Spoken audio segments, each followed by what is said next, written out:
What are we on the way to go do?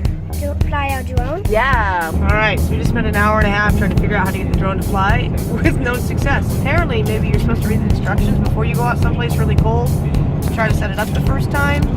So, for all of you who are holding your breath, excited for us to show you our first drone videos, don't pass out. It's going to be a little while.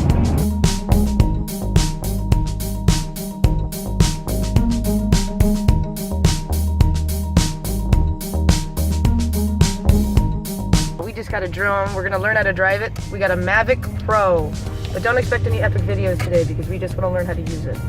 So we'll give you something. We'll give you like a little piece of something, probably like a tree. What do you think we're gonna see? I think we're gonna see. I'm gonna see an eagle. You think so? We're gonna go out to a lake in Eagle River, someplace safe. No we're probably planes. gonna drive by the dump. Yes. So we probably will. All right. Oh, there's eagles at the dump. That makes sense. The first day we didn't get it off the ground for technical reasons, but here you can see us talking through the controls as we do get our very first flight. Oh my goodness. We're gonna get liftoff? We got it. It was the next day. Let's see. We hope we don't crash this thing. Not right yet. Let's just let it go off the ground. We have liftoff! Okay, it's hovering right there steady. Let's see if I can make it go forward a little. Go forward. And stop. You see how it kicked back a little? Go a little higher. I don't know what the buttons to move the camera are quite yet. Are you all as excited as we are? Hi. Hi, drone. What's our drone's name, Nathan? Clover. This is Clover. Okay. Everybody meet You Clover. see that camera go up and down? That's up, that's down. There it goes. And then right. I don't see it moving right and left. Maybe I don't know how to do that one yet. Let's go normal and let's go. I put this in fast motion as we figure out how to make it go forward, up, down, left, right. We discovered that if you want the camera to go left and right, you actually just turn the drone left and right. Oh. Cool. We won't do anything yet. Let's bring it up in the air. That's good. That's high enough? Yeah. Now if you want to move it forward, use this one. Oh. Yep. I'm not gonna push it too much. Push it just a little. I'm gonna come back. Can I come down? You can go down slowly. Is that slow enough? And if something weird Nice goes on, control, Nathan. you can let go of the buttons and it'll stop right where it's at.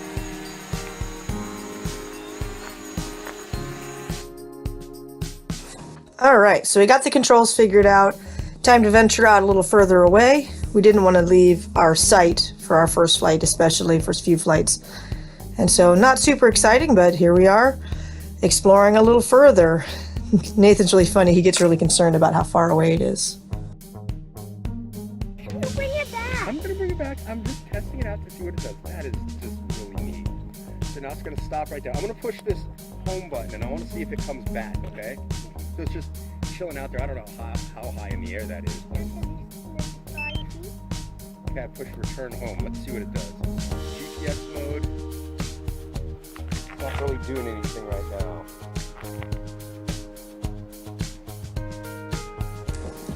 We quickly figured out that the reason that it didn't return home was because we were not using it with the phone attached. Our phone had some problems.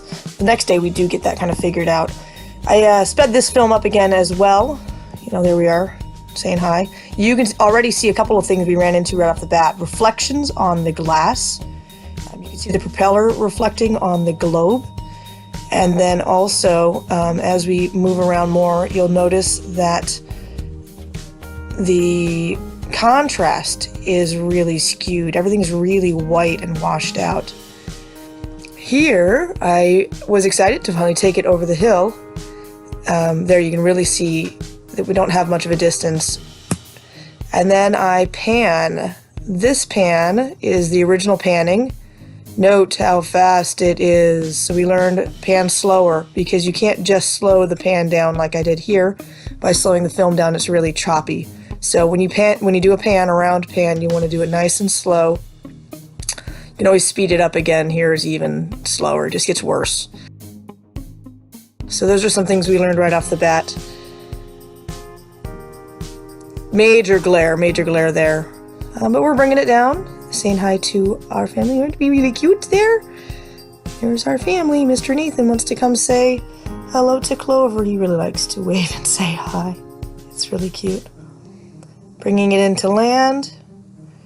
Just kind of playing around with the controls. Nathan's taking a turn again.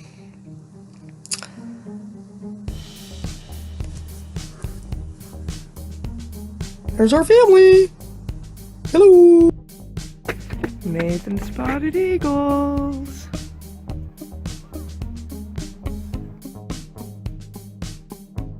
And then I don't know what Andrew's doing here, but I kept it in because it's just kind of fun. I think he was playing around viewing, things like that. It's a lot of fun. So that washed out issue only got worse. The sun is bright, it's really white out, and you can tell that that exposure obviously is way, way, way off. We figure out the next day a little bit how to deal with that.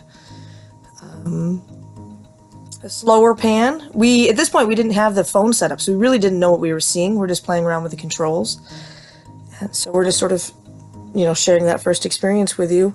White, white, white, white. Everything's very white. You can't see far in the distance. We did buy some filters for our camera, so we're going to put those on at one point, show another video.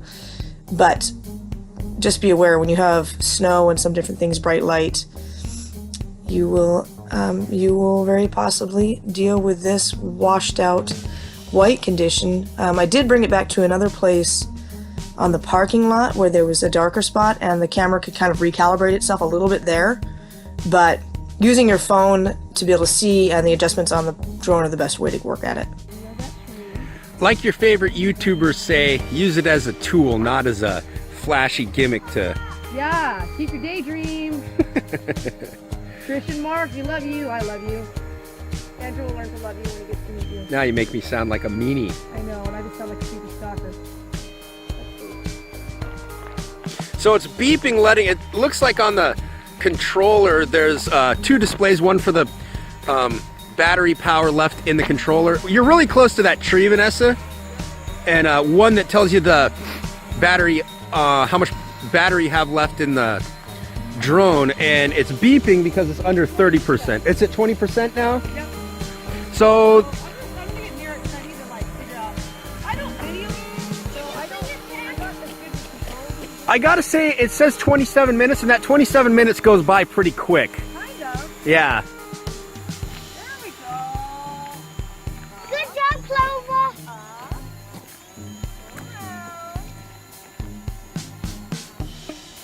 Hey, Clover, come here.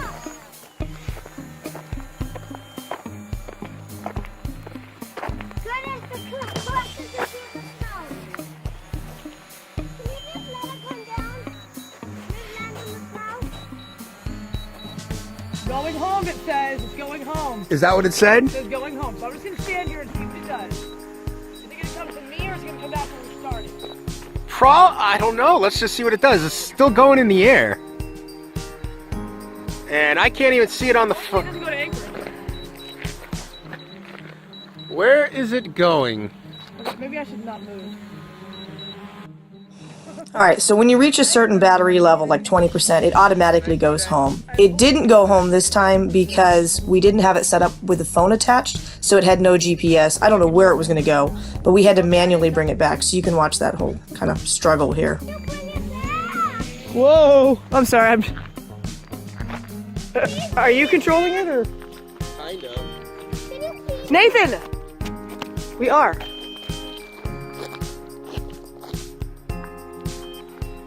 Can you just land it anywhere? Kind of going berserk. I'm not sure what that's about. We're just gonna land it, right? But you're having to kind of override its desire to go home. Is that what's going on? Okay, it's not going down. It says going home. Yeah, this is not sure what's going on here, but it won't go below that level. Well, can you bring it back where we started, or near you? Can you get near it? There it goes. We gotta figure that one out. Can I hold it? That took a little doing though. I'm glad you took it over, because Let's just turn it off. Click it and then click it again. you gotta hold it. Click it once and then hold it. Nathan's getting all worried. Bring it home, Daddy! Bring it home! I wonder why I didn't want to go below like 12 feet or whatever that was. I don't think that's close to 12. Can I go home for a second? Yeah, let's go back to the truck. Why is Clover a girl? Well, there's multiple reasons, but this time it just happened to be that when it got low on energy, it went crazy. Oh, it gets a big hangry on. I'm not sure what really happened, but it didn't want to land, and it wanted to go in a big square around us or a big circle. I'm trying to It's a little She was complicated, difficult to get going. costs a lot of money. Smartphone to see what it was doing. That was simply with the controller. Next time, well, at least that was a success. We learned how it works. And it came back. We didn't lose it. Right, This except is Clover. there was a little part of me thinking, is this gonna crash into someone's car the very first day that we started flying it? Because it was just, it got low in battery and it decided it was gonna return home and land, but it wasn't. It went off to the mountain. It went towards the It mountain. was like, whoa, let's go to Wasilla. So yeah, we're gonna have to figure that one out. Okay, so this is day 2.